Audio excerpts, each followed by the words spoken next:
So I hate to be the bearer of bad news here, but the CDC and other health organizations are now saying there's another infectious disease here in the United States. It is now impacting the majority of the northeastern part of the US, but we're also getting reports that this is going to impact us on the West Coast and in the South as well. So if you think you're immune to any infectious disease, you are wrong. This is a new one. Well, it's not technically new, but we are now seeing that there's new infections, and these infections are now seeing that they're spreading faster. I want to break down where this is coming from, what this infectious disease is, and what the symptoms are, because my guess is you've already experienced it. So let's get right down to it. All I ask is one thing. It takes 2 seconds. Go ahead, hit that like button. We enjoy these daily updates, and now let's begin.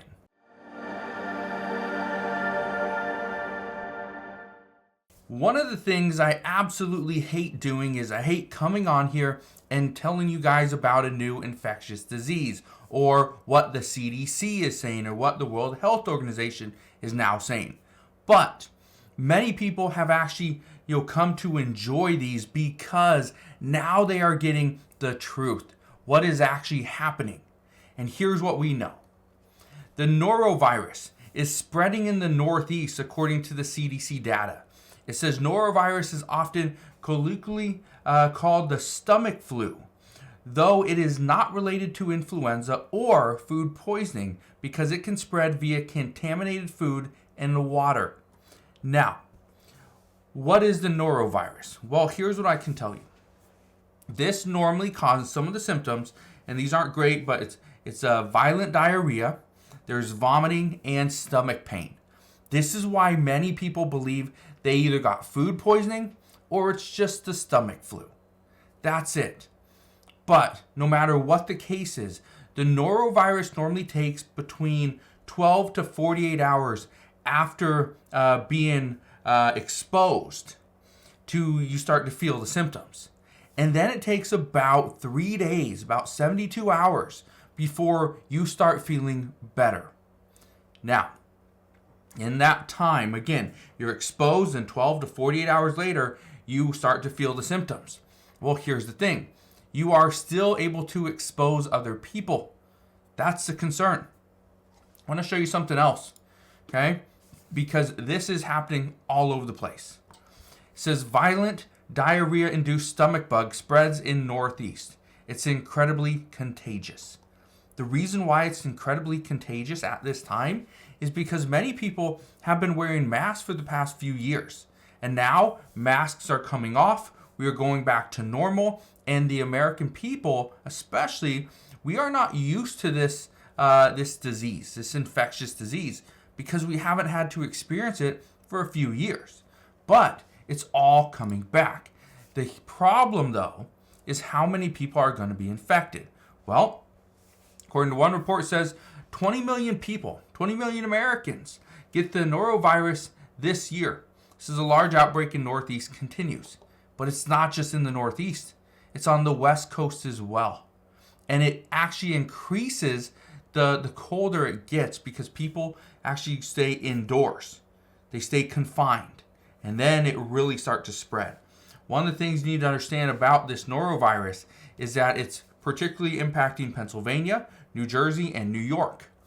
One of the other concerns at this time is there are many migrants that are making their way into New York, into New Jersey, and because of the cold, because of the city ordinances and things like that, they're now starting to move, and they're starting to migrate west, which means if these people have been impacted, they jump on a bus. Now they're infecting other people or at least exposing them, and then those travelers on the bus then go and spread out, and they could potentially impact and expose other people as well. That's part of the concern, because according to experts, they say the norovirus is so infectious, it only takes one particle in order to get another person sick. This is why it is easily transmitted from person to person.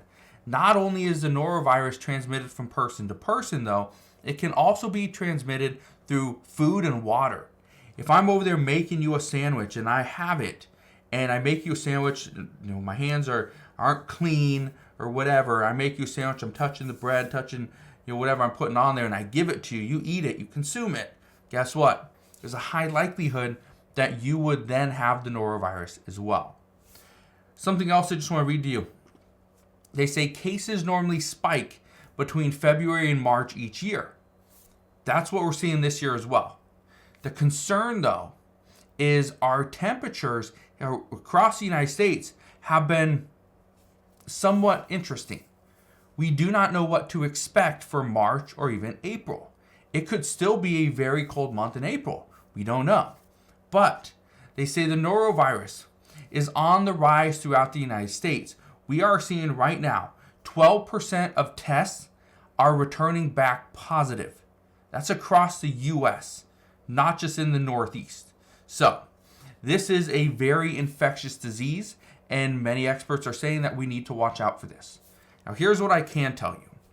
A lot of people were concerned about this year whether COVID was going to be a big issue, RSV was going to be a big issue, right? The flu.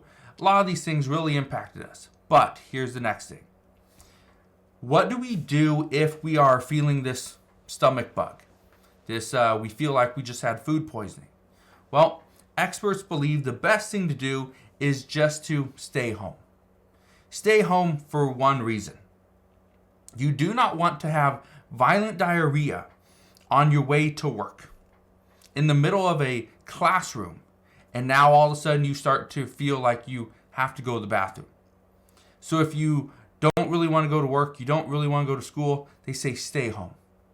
If you do not feel 100% confident that you're fine, stay home. Don't go and you'll make it uncomfortable for yourself, but at the same time, you're uncomfortable and other people are potentially being exposed. Now, the other thing you can do, according to experts, is you can wear a mask. Here's the thing. There's other experts that are contradicting that statement, because why would you go and wear a mask if your hands have already been infected?